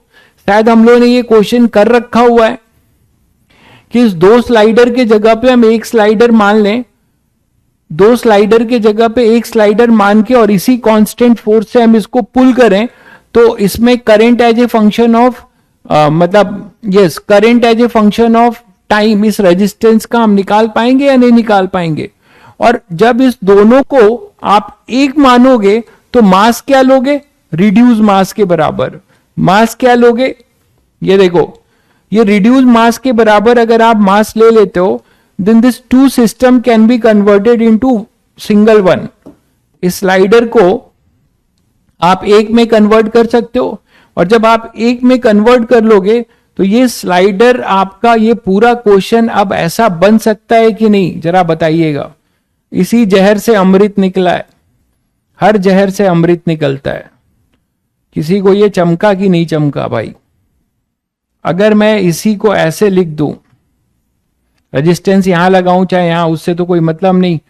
तो यहां पे अगर कर दूं तो ये देखो कि अब आपके पास ये म्यू है, म्यू मास का है, इसको आप एफ फोर्स, इसकी मास म्यू है, और ये अपने पास इफेक्टिव मास जो आप बोल सकते हो या रिड्यूस मास, और इसमें एफ फोर्स लगा रहे हो, तो क्या आप आई नहीं निकाल सकते भाई as a function of time? क्या आप यहां पर I as a function of time नहीं निकाल सकते? बोलो। बिल्कुल, तो उसी तरीके से आप कर सकते हैं।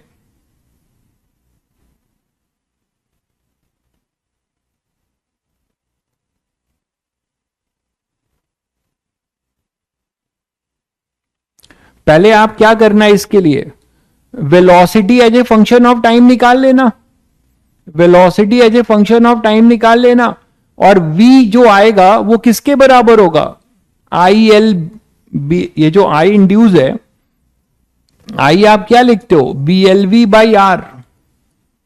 तो ये अगर हमें v पता होगा as a function of time, तो हमें आई भी पता होगा कि नहीं as a function of time, हमें आई भी पता होगा कि नहीं as a function of time.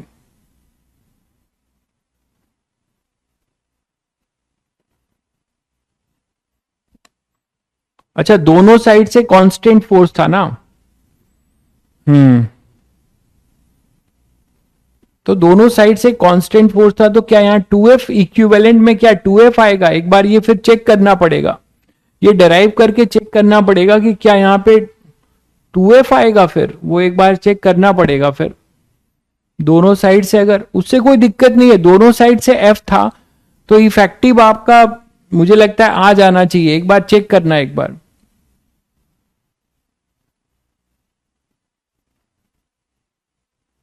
चलिए, तो इस तरीके से आप डबल स्लाइडर के क्वेश्चन भी हैंडल कर सकते हैं। आगे बढ़ते हैं।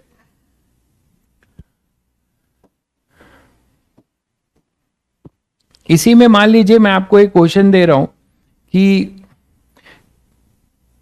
ऐसा एक जोन है, ध्यान दीजिएगा सब लोग। इस जोन में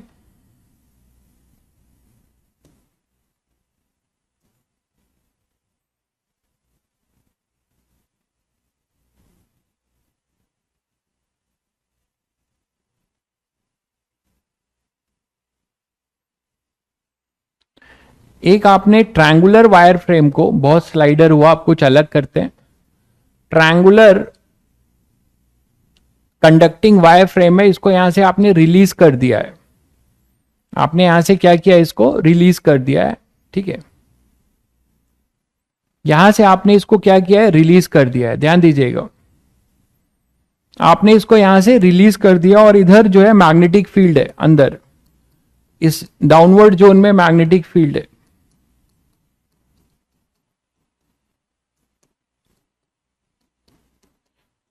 और ये अपना बी है जो कि यूनिफॉर्म है, कांस्टेंट है। आपने इसको छोड़ दिया, ठीक है। ये इक्विलेटरल है, ए और ए, ठीक है। एट टी इक्वल टू 0 की कहानी है ये, इसको आपने छोड़ दिया। टोटल मास इसका m है, ठीक है। कंडक्टिंग, ये कंडक्टिंग वायर फ्रेम है, मैं यहां लिखे दे रहा हूं।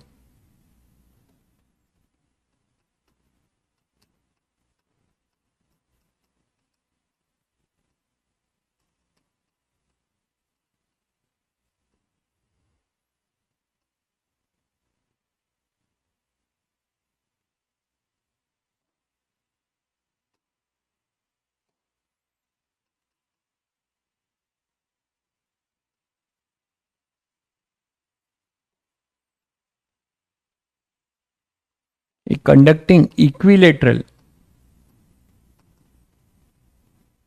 Triangular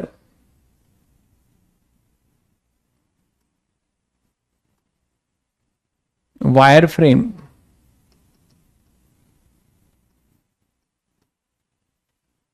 is released from the position shown in the figure.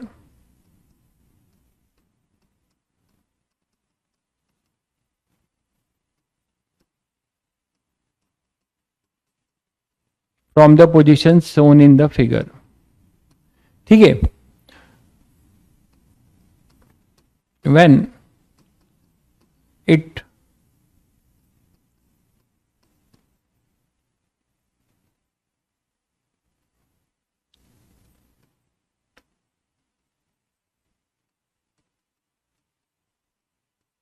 vertical distance √3a/4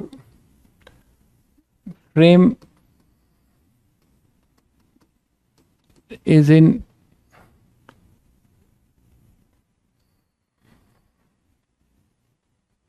equilibrium, frame जो है इक्विलिब्रियम में होता है। तो आपको बताना है find I induce when frame is in equilibrium.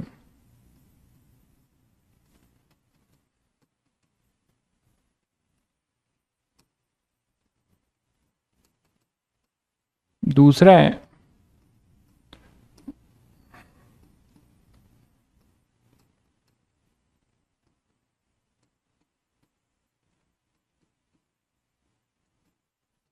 Frame perform SHM.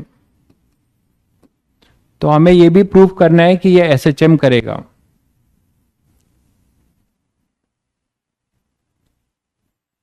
MG की वजह से, बिल्कुल सही कह रहे हैं, एमजी की वजह से गिर रहा है, ग्रेविटी है इसमें, ग्रेविटी है बिल्कुल। तो एम मास है टोटल, इसका फ्रेम का मास टोटल एम ले लीजिएगा, मास है एम, मास ऑफ फ्रेम।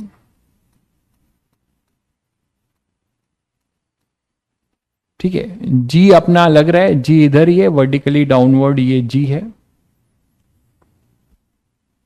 तो जब इसको छोड़ दोगे तो क्या होगा, ये धीरे धीरे नीचे आएगा, और नीचे आएगा तो क्या करेगा, फ्लक्स इंक्लोज करेगा। ठीक है, ये फ्लक्स इंक्लोज करेगा। बट इस क्वेश्चन में जो कॉन्सेप्ट यूज होगा कि हम यहां पर बीएलवी में कौन सा वी लेंगे, बीएलवी में कौन सा वी लेंगे, उसमें हम इफेक्टिव वी लेंगे। ये चीज थोड़ा मुझे आपको बताना पड़ेगा पहले। तो पहले उस पे आ जाते हैं, इस क्वेश्चन पे आएंगे, उससे पहले कॉन्सेप्ट सीख लें पहले, नहीं तो आपको दिक्कत होगी इफेक्टिव के लिए।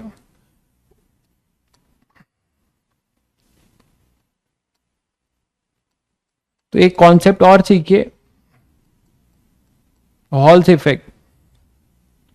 ठीक है, इसको अगर आप सीखेंगे तो आप इफेक्टिव एल क्यों लेंगे वो आपको समझ में आएगा। तो हॉल्स इफेक्ट की बात करते हैं। हॉल ने क्या बताया था, यही बात हॉल ने एक अलग वे में बताई थी। जो अपना इंड्यूस ईएमएफ की बात हो रही है, जो अपना इंड्यूस ईएमएफ की बात हो रही है ना, जो फ्लक्स के चेंज होने की वजह से आ रहा है, एरिया स्वेप्ट होने की वजह से आ रहा है, ये फैराडे ने बताया। हॉल ने इसको बहुत अलग वे से बताया कि भाई ये बताओ कि वायर के अंदर जो मॉलिक्यूलर लेवल पे क्या हो रहा होगा। देखिएगा ध्यान से, कोई हमारे पास वायर सेगमेंट है,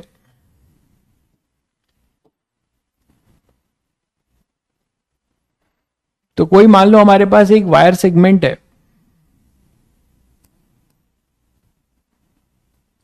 इसके अंदर की कहानी क्या हो रही होगी।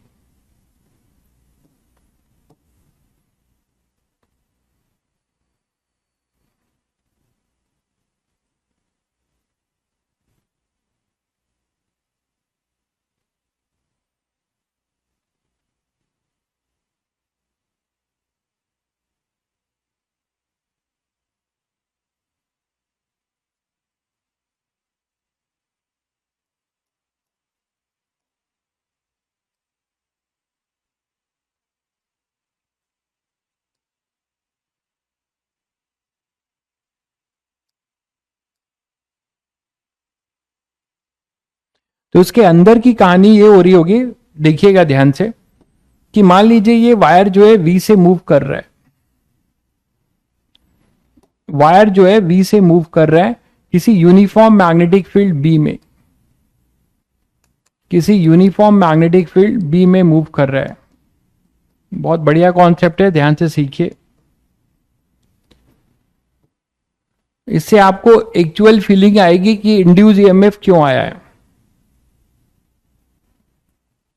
तो यहां पर अपने पास जो ये V है, किसी V, अभी मैं इसको क्या मान के चल रहा हूं, ये कांस्टेंट से मूव कर रहा है, ये B है। तो जरा इसके अंदर की बात सुनिए ध्यान से। इसमें एक एजम्पशन मैं यूज कर रहा हूं।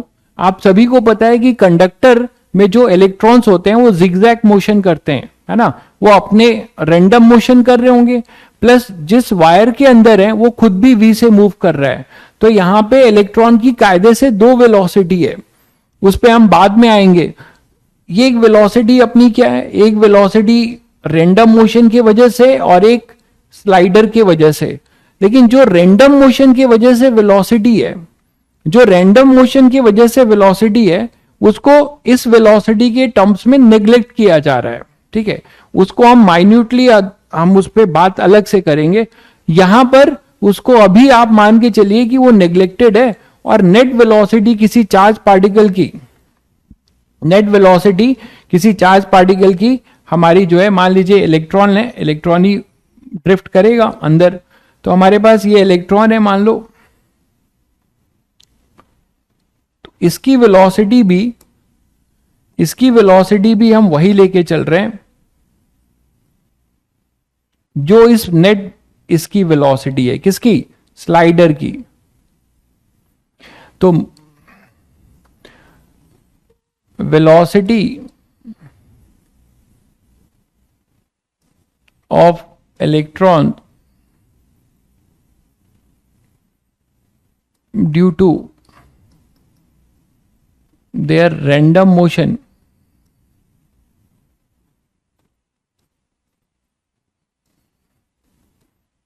inside the conductor neglected है with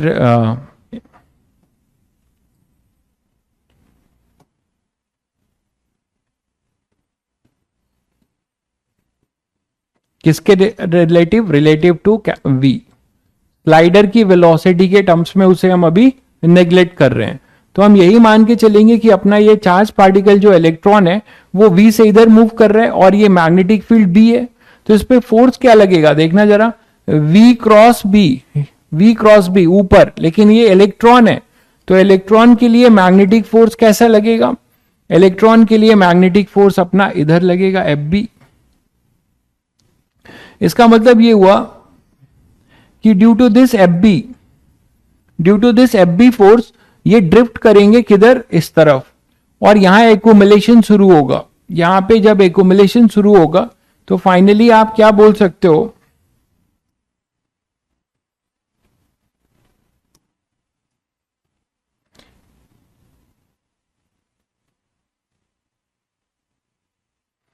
फाइनली आप क्या बोल सकते हो कि इसमें जब एक्यूमुलेशन शुरू होगा, ड्रिफ्टिंग होगी, तो ड्रिफ्टिंग के बाद इसमें जो एक्यूमुलेशन शुरू होगा उसके वजह से यहां एक नेगेटिव आ जाएगा और इधर पॉजिटिव चार्ज क्लाउड बनता जाएगा। ठीक है, मतलब इधर पोलराइजेशन होगा। ठीक है, इलेक्ट्रॉन एक तरफ एफ की वजह से, नेट फोर्स में डाउनवर्ड मान रहा हूं। ठीक है, तो यहां पे एक नेगेटिव आएगा, यहां पे पॉजिटिव। और सभी बच्चों को पता है कि जब नेगेटिव पॉजिटिव चार्ज एक्यूमुलेट होते हैं तो पोटेंशियल डिफरेंस आता है, इलेक्ट्रिक फील्ड क्रिएट होगा।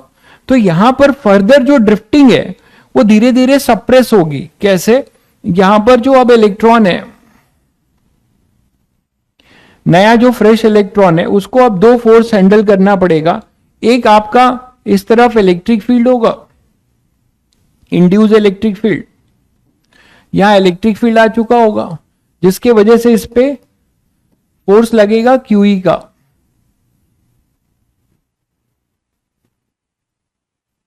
उल्टा कर दिया है मैंने डायरेक्शन, इलेक्ट्रिक फील्ड का डायरेक्शन चेंज करो।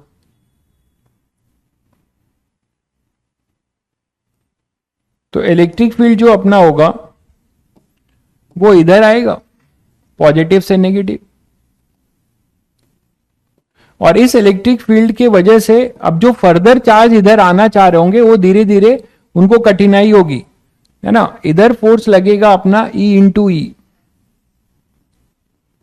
ठीक, और एफ बी इधर लगेगा, एफ बी तो वैसे ही लगता रहेगा, एफ बी फोर्स अपना इधर लग रहा है।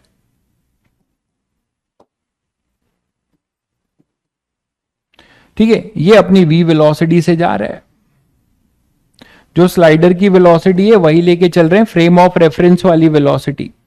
तो अब फर्दर क्या होगा, एक टाइम आएगा जब हम बोल सकते हैं कि E is equal to F B, मतलब E is equal to E V B. तो यहां से आपको जो v मिलता है वो क्या मिलता है, E बाई बी, या E क्या मिलता है, BV। E अपना क्या मिलता है, electric field, BV, V slider की वेलोसिटी है, ध्यान रहे। देख पा रहे हैं सभी वो लोग। अब ये लेंथ अगर L है तो सबने इलेक्ट्रोस्टैटिक में पढ़ा है कि इसका पोटेंशियल डिफरेंस कितना होगा। पोटेंशियल डिफरेंस ये आपके पास मान लो ये A है, ये B है, तो ये हाइयर पोटेंशियल होगा, तो VA माइनस VB, ये जो पोटेंशियल डिफरेंस होगा वो E इंटू एल के बराबर होगा।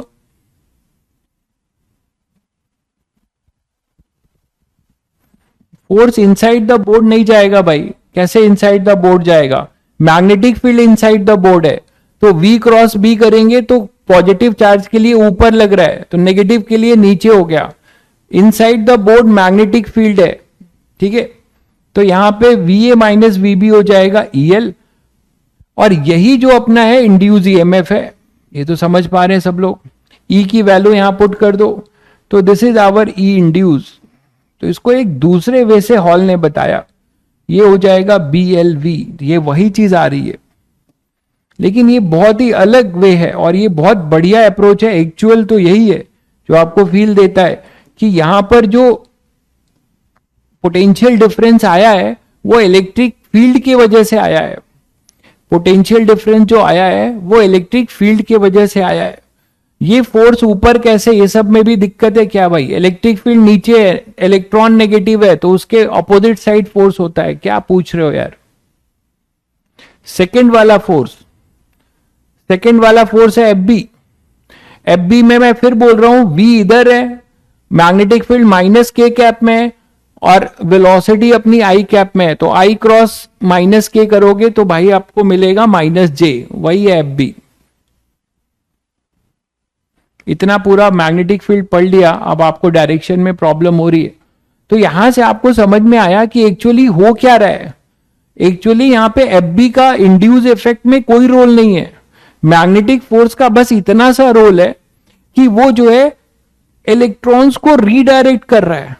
एफबी का ई इंड्यूस में कोई रोल नहीं है। एफबी बस इतना कर रहा है कि जब आप इसको मोशन दे रहे हो तो एफबी जो है अंदर के इलेक्ट्रॉन्स को रीडायरेक्ट कर रहा है, जिससे पोलराइजेशन हो रहा है, जिससे इलेक्ट्रिक फील्ड आ रही है। तो पोटेंशियल आज भी इलेक्ट्रिक फील्ड से ही इसमें आ रहा है। क्लियर है? ये क्लियर है सभी को? ठीक है, तो ये तब की बात है जब पोलराइजेशन बंद हो जाए। ये कब की बात है? व्हेन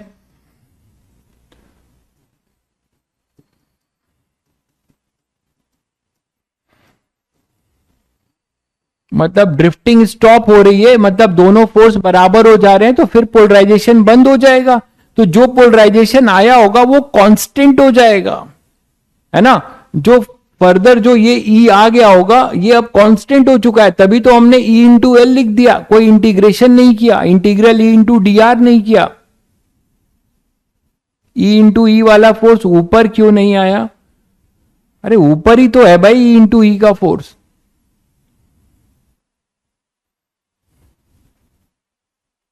अरे ऊपर ही है फोर्स, ये इलेक्ट्रिक फील्ड नीचे है। ठीक है, जब इलेक्ट्रॉन की ड्रिफ्टिंग होगी तो इसमें आप सब लोग समझ रहे हैं कि मैग्नेटिक फोर्स का काम क्या है, वो रीडायरेक्ट कर रहा है, वो हमेशा वर्क डन नेट जीरो करता है, वो केवल इलेक्ट्रॉन्स पे रीडायरेक्ट कर रहा है, जिसके वजह से पोलराइजेशन हो रहा है और जिसके वजह से इलेक्ट्रिक फील्ड आ रही है। अब ये बात अगर आप जान गए तो थोड़ा सा एक बात बता दीजिए बस जाते जाते, कि यहां पे अब आपको ये चीज भी समझ में आने लगेगी कि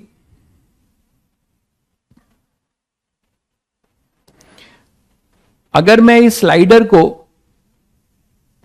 देखिएगा,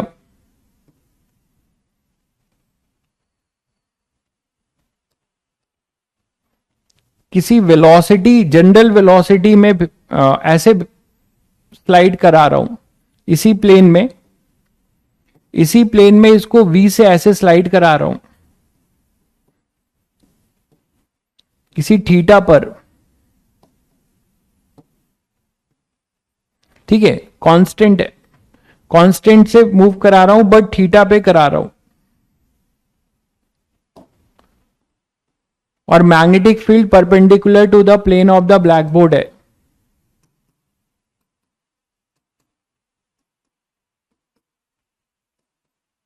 ये बी है।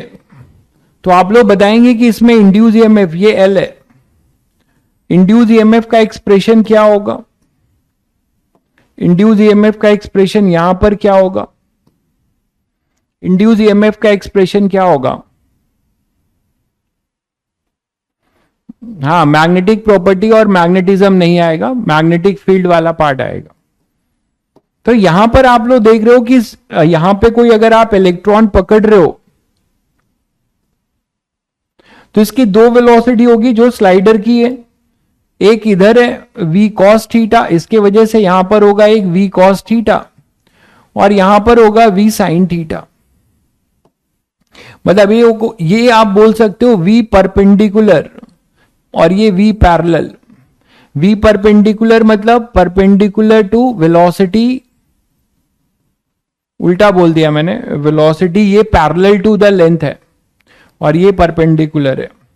तो ये v पैरेलल है, ये v परपेंडिकुलर, जो कितना है हमारा यहां पर v cos थीटा है, और ये कितना है v sin थीटा है। तो हम यहां बोल सकते हैं v परपेंडिकुलर का मतलब velocity of slider perpendicular to its length, और v पैरेलल है velocity of slider parallel along its length, along its length।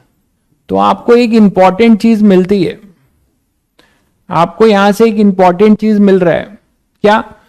कि अब यहां ड्रिफ्टिंग के लिए रिस्पॉन्सिबल कौन है, कौन सी वेलोसिटी ड्रिफ्टिंग के लिए अलोंग द रॉड रिस्पॉन्सिबल है। अगर आप केवल इसके लिए देखेंगे तो यहां पे आपको मिलेगा v sin थीटा। इसका जो मैग्नेटिक फोर्स होगा, इसका जो मैग्नेटिक फोर्स होगा v पर पैरेलल वाला, उससे इंड्यूस नहीं होगा। क्यों? क्योंकि आप वो जो डिस्टेंस ले रहे हैं, ये रेडियस बहुत थिकनेस स्मॉल ले रहे हैं, वायर है ये। तो अगर आप यहां पर चीज को समझ लीजिए एक बार,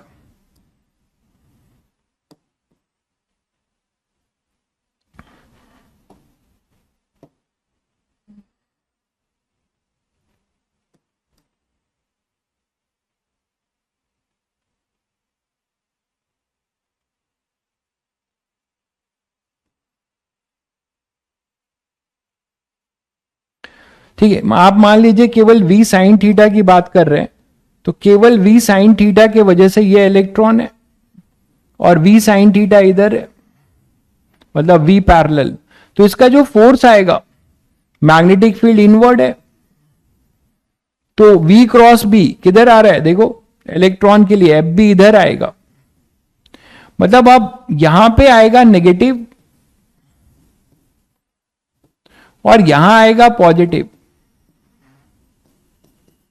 और इंड्यूस इलेक्ट्रिक फील्ड इधर होगा। बट ये लेंथ जो है, ये लेंथ आपका जो भी है, ये थिकनेस r जो भी आप ले रहे हैं 2r, ये निग्लिजिबल है।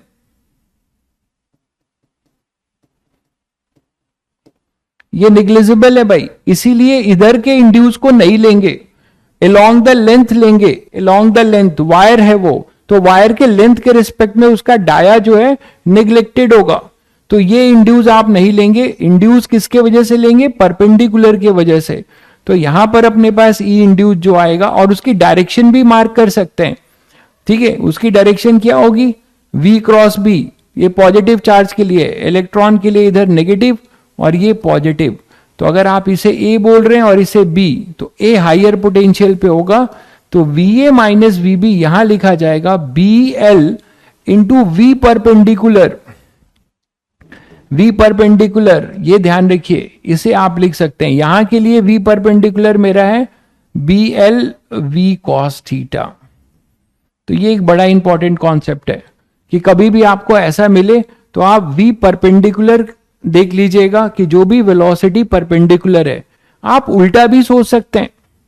उल्टा सोचने का क्या मतलब है? उल्टा सोचने का ये मतलब है कि आप l cos थीटा का परपेंडिकुलर ले सकते हैं v पर, मतलब मैंने अभी लिया l परपेंडिकुलर टू v है, तो इसमें आप उल्टा भी सोच सकते हैं, क्या? b v l परपेंडिकुलर, मतलब मैं अगर ऐसा बोलूं, चलिए आज इतना ही, बहुत बच्चे परेशान हो रहे होंगे। तो ये कॉन्सेप्ट जरूर याद रखिएगा कि अगर स्लाइडर जो मूव कर रहा है उसके दो कंपोनेंट्स हैं, तो आप कौन से कंपोनेंट को लोगे? जो लेंथ के परपेंडिकुलर होगा, वो जो है रिस्पॉन्सिबल होगा इंड्यूस इंड्यूस में, है ना, वो अपना जो है रिस्पॉन्सिबल होगा इंड्यूस में। तो कल इसी को कंटिन्यू करेंगे, इस पे केसेस करेंगे। चलिए आज के लिए इतना ही, मिलते हैं कल।